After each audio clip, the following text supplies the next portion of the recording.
Welcome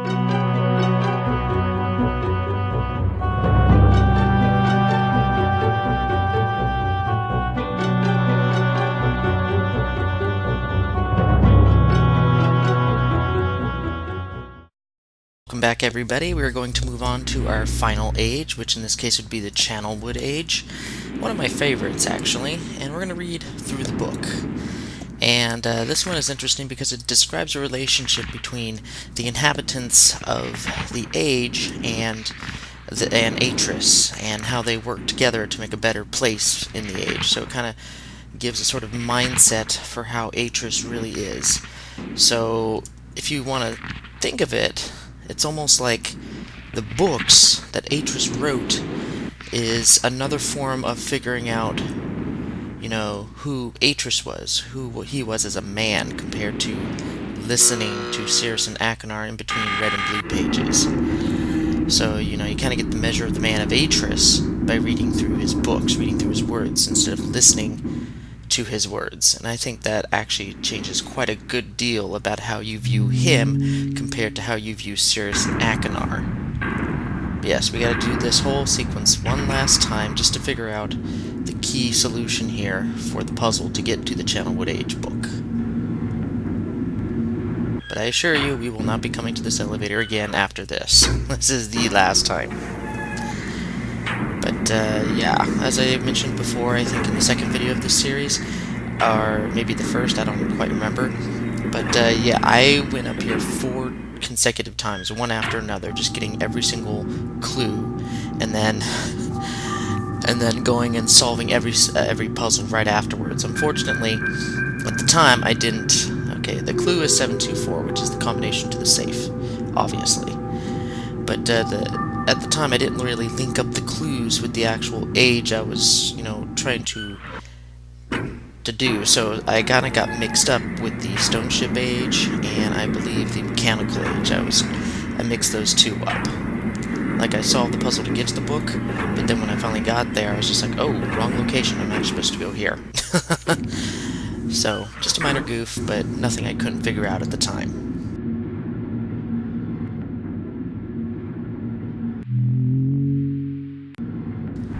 Goodbye, elevator. I'll be the last I'll be seeing of you.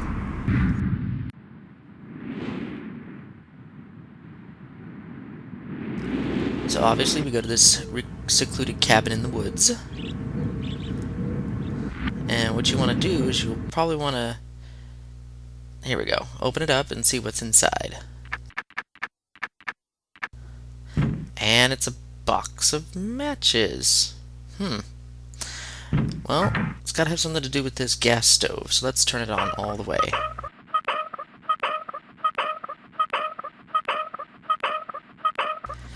Yes, I know. This takes a long time. I mean, I think they could have, you know, shortened it down to maybe half the turns you needed to do here. But to be effective, you actually need to have it turned all the way.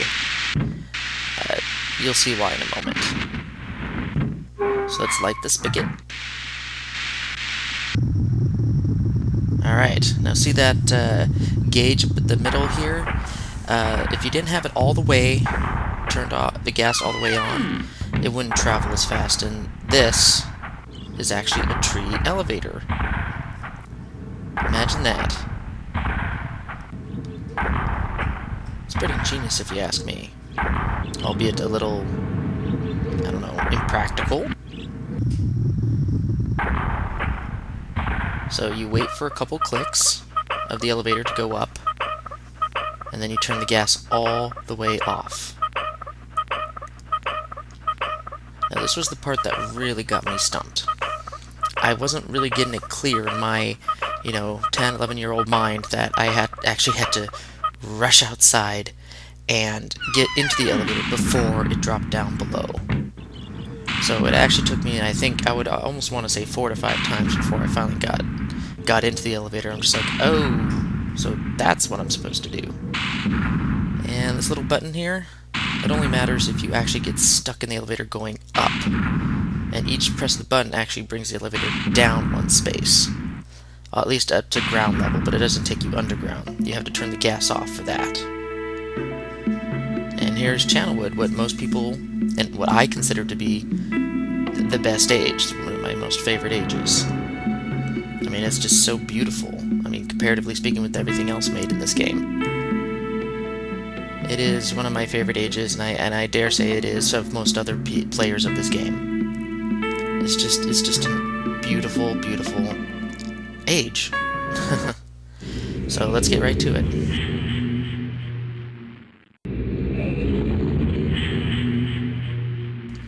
Well, as you can see, you're in the middle of a swamp, I would dare say, and you have these pipes running everywhere. And you kind of have these little, I don't know, water flow junctions that you can manipulate. And they go to some machines that obviously don't work, so you gotta flow something through the pipes to get them to work.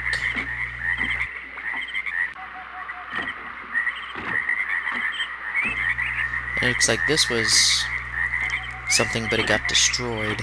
I wonder how that happened.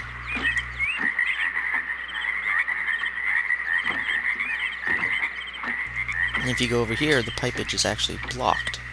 And so you have to actually connect the two pipes again to have any sort of water going to that direction.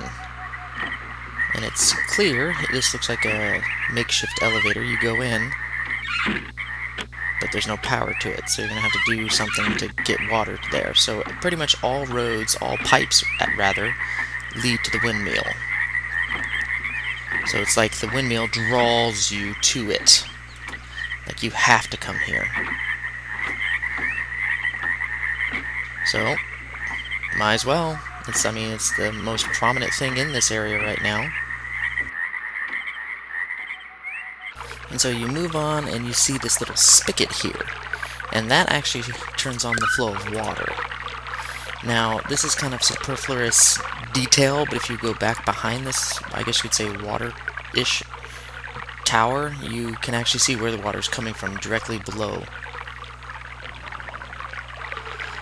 So as you travel back along the tubing, you can actually hear the water flowing through the pipes, which is a good indicator, you know, which direction the water is actually flowing, and that'll come into play when you start going to these little water junctions. Now, when I started figuring out how this all worked, like the piping and everything, I don't know, I was very proud of myself for figuring that out. So, obviously you want to make the water go to the right, because our first stop actually is the elevator, so you want to have the water keep going to the right here, straight to the elevator. And as we get closer, you can hear that the machine is actually functioning, so the elevator should be in working condition.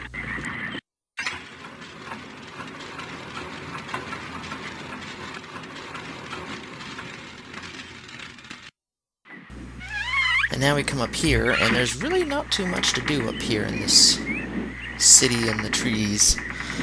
But you are actually on the lookout for a particular, I guess you could say, hut that has a switch. And I think it's this way. I could be wrong.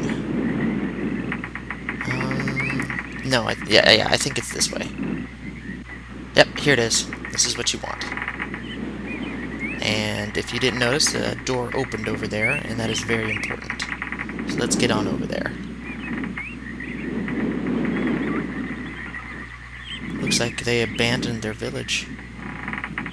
It's kind of a shame. In some huts, you'll find everything in complete disarray, and pots and broken pieces of wood everywhere. You really kind of have to wonder what happened here. It's unfortunate, really. I mean, it's just like this whole teeming economy just collapsed mysteriously.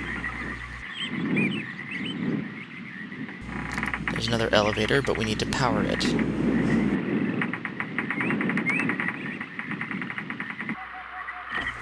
That was the only way you were going to be able to get that door unlocked, was from this side. If you tried to have opened it from the other side, it would have been locked to you.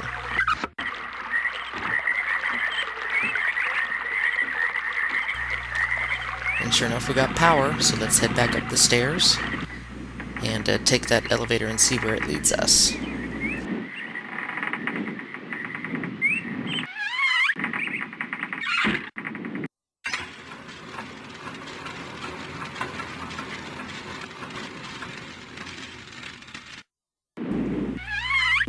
So we're in an even higher portion of the village. Then we get to this weird building with a metal door. That's odd. And then, oh gosh! What just happened?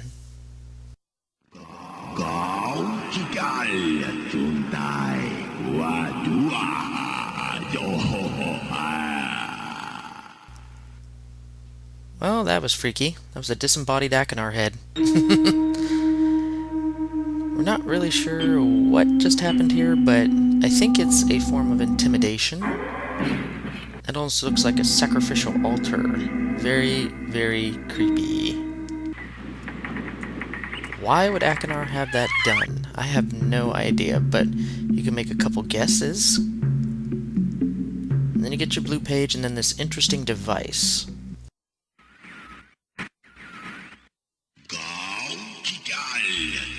Ah, so there's 4 different messages he could have displayed over that sacrificial altar there. Maybe as a form of intimidation, form of tyranny, kind of keeping whoever lived here in line. But then you get to this last button.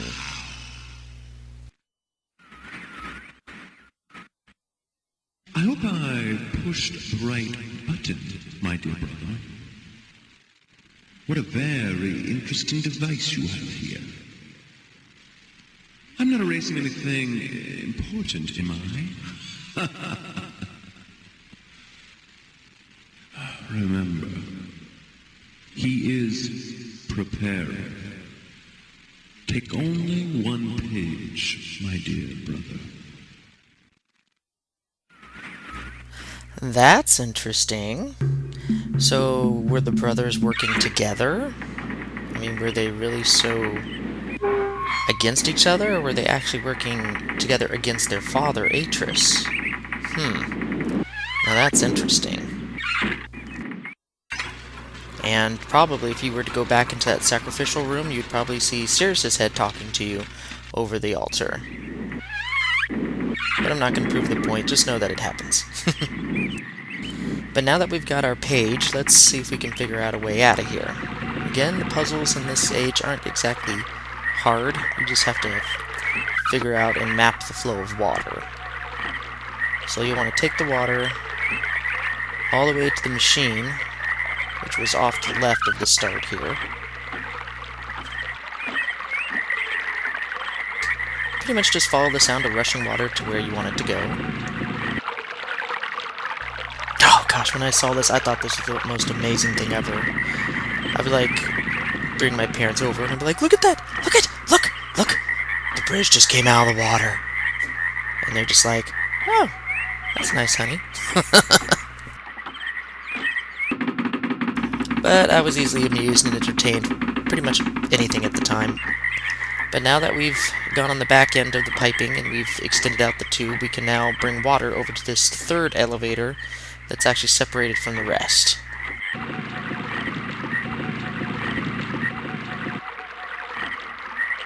So all we have to do is redirect the water over to the 3rd elevator, and I dare say we have a way out of here.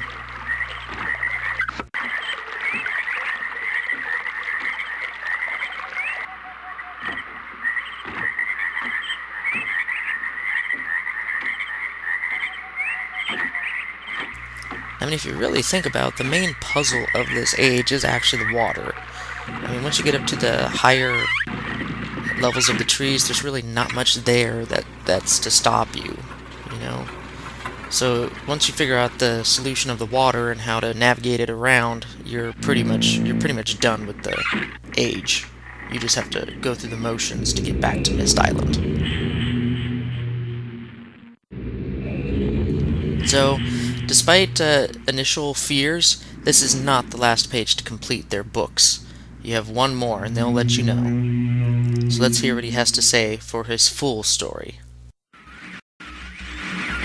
Hello, I'm Akinar. I'm glad to see that you've returned to help me escape from my wrongful imprisonment. It was Sirius who did this to me. Sirius, my wicked brother. Do not listen to him. I warn you. He's a liar. Do not be persuaded by his evil lies. Do not release him. He killed my father. He will kill you. It began when my brother Sirius began to lust for riches. He stole from the ages of Myst. He hoarded riches for himself. My father slept away his watchfulness. My sick brother secretly pronounced himself king. King of the ages of Myst, he said. He began to look upon me in disgust. His lowly brother hated him. And then Sirius began to destroy the ages of Myst. He burned their forest. He tore down their structures. He flooded their lands. He murdered their inhabitants. Completely destroyed all but 4 of the ages.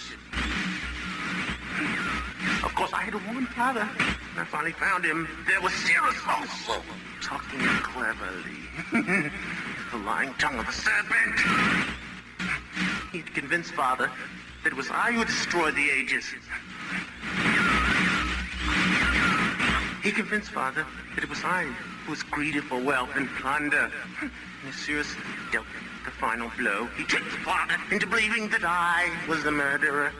But Sirius did not deal as fast a blow as he planned. And his father died a slow death. He at last doubted my brother's clever lies, and so in dying, Father imprisoned us both. Unsure from which of us the blow had come. I swear to you what I say is true. Release me. You must release me. My brother is a deceitful liar and deserves punishment. I only wish vengeance for my dear father. His murder. Believe me. You must only recover 1 additional page to release me from this prison. It's the easiest to find. Go to the bookshelf. It's in this library. On the far right side of the middle shelf, there's a burned book, which is different from the other burned books. This book is filled with patterns. Find pattern 158. Mimic its design on the panel in the fireplace. Doing this will bring you the last blue page. Remember, don't take the red page. Only the blue page. Return quickly to me. And do not touch the green book. It's a clever trap to imprison those who have not been warned. Do not be tempted, for you will rot and die, imprisoned as I am. I tell you, if you follow my instructions, it will be well worth your while. I promise you that. Go. Go. Alright, now, who did Sirius tell Achenar killed Father? Because in a previous discussion with Achenar, when I delivered an earlier page, he said that Sirius convinced them that it was Achenar that killed Father. Who's them? And he was talking about the past tense that he had already killed Father, but now he's changing up his story, saying that Sirius is actually convincing Atris, their father, that Achenar was the liar. I thought he said originally that, you know, Achenar had already killed Atris, and Sirius is convincing other people that it was him. So his story changed. I don't know if anybody caught that, but his story changed. And he's talking very weird about a green book. And how does he know about the last page? How does he know where it is? How does he know that it's right near a green book? You know, all that seems very suspicious. And I don't know if anybody caught that, but at the very end, if you really turn your volume up all the way loud as the image is fading and he's turning away, he almost says very softly, "Goodbye." I don't even know if that was intentional, but it's very creepy. So, but at this state and juncture, given that he's introducing himself again at the very start, I mean, his mental capacity is it's just not there. He has gone completely cuckoo bonkers. So, if I had to choose between Sirius and Achenar, Achenar would not be a choice I would want to choose. I mean, would I really want to let go this madman, you know, who's probably not all that mentally stable? And now Sirius, I don't know, there's a lot of stuff about his stories that don't mesh up either, but we're gonna return the second to last page and see what he has to say. I mean, you gotta be fully objective about this, right? Right? I mean, you gotta fully get both sides of the story before you make a final decision. Alright. Oh, oh. Yep, there's no water flowing. You heard the sudden loss of water sound. Okay, so we go back up there, and proving my theory halfway correct, Sirius's pages is almost better hidden than Akinar's pages. When I first played this game, I actually found nothing but Akinar's pages. I'm like, where the heck is Sirius's? And I didn't really find them until towards the end of the game when I've pretty much delivered 4 of them to Akinar, and I'm like, oh. So you have to turn around and go behind. Yep, go behind the elevator to find Sirius's room. Again, very nice. Oh, there's the page right there. Anger issues, anybody? You can check his nice bed. But you can look, if you look around, there's a lot of bottles here. Oh! Ooh, the second half to that vault access letter. It's apparently torn in half for a reason. And that is some moldy cheese. I would not eat that for nothing. So yeah, so we find out that he might have some anger issues and still a drunkard. And he likes to keep knives under his bed. So don't want to wake him up and surprise him in the middle of the night.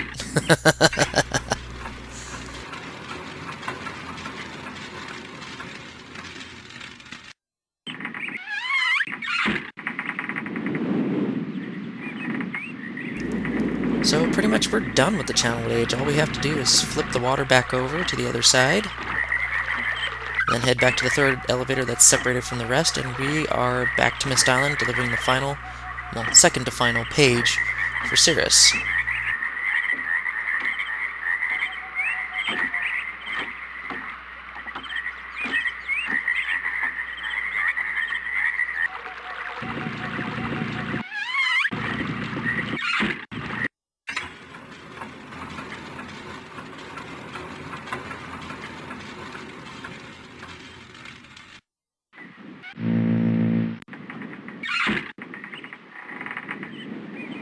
Okay, this is the moment of truth. Now we gotta figure out where Sirius and Akinar stories match, and at what parts they diverge.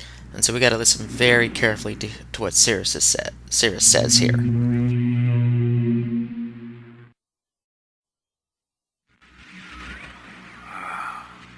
finally returned. I owe you a debt of gratitude, for you have nearly released me. My name is Sirius. I trust that from your explorations you've become convinced that my wicked brother Akinar is guilty, and I am innocent. It is I who am wrongly imprisoned here. Imprisoned by my father. I don't know who you are, or how you came to this island, but I assume you must at least know something of the books. It was father who was a master of the books. He wrote hundreds, all describing and linking to the fantastic places and ages which he had discovered. The room in which you now stand was our father's library. It was here in this room, on this island named Myst, that he housed most of these books. But such a waste. By now, you have surely discovered that Akinar has burnt and mutilated most of these books. Why? Our father was always watchful of our explorations. We grew up under his strict supervision. But when we came of age, he gave us unbridled access to the Myst books. He began to leave our adventures more and more unchecked. Unsupervised as we were, my brother began to become disturbed. He began to take more from the Myst ages than he had given. Soon he gained a twisted pleasure from the conquest and destruction of the other ages. It was horrific. This thirst for destruction. But alas, Even I discovered his insanity too late. He had completely destroyed all of the Myst Ages but 4. I wasted no time. In warning my father, I thought he would recognize Akenar's guilt. But in a fit of rage, he imprisoned both my brother and myself within the pages of these books, designed to hold us until he could judge which of us was guilty.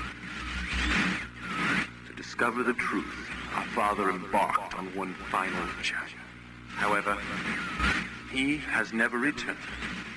I can only assume that he perished along the way, leaving me, an innocent victim, entrapped forever. But now, you are here to release me. Listen carefully. You must find one more page and I will be forever free. There is a book on the shelves. This library, which is mostly burned but has a few pages still intact. It is the last book on the middle shelf. Find it. This book is filled with a variety of patterns. Find pattern 158 and recreate it on the door of the fireplace. This will bring you to the last red page. Bring that page to me, and I will finally be released and able to reward you, of course. Ignore the blue page. That page finishes my brother's book. It chills me to even think what would happen if you were to release him. There is another warning. Where the red and blue pages reside, also resides a green book. If you touch the green book, you also will be imprisoned forever. Our father gave us this same warning long ago. I suggest you follow his advice. Go now. Soon we will be face to face. Okay, so Sirius and Akenar's story match up all the way up to the point of Atris's death. Sirius says that he went on a long trip and then never came back and then imprisoned them both. Akenar said he died, so that's interesting. Do I really want to trust either brother? Well, we have no choice but to follow their instructions and go to the fireplace, so we'll do that in the next video. See you later.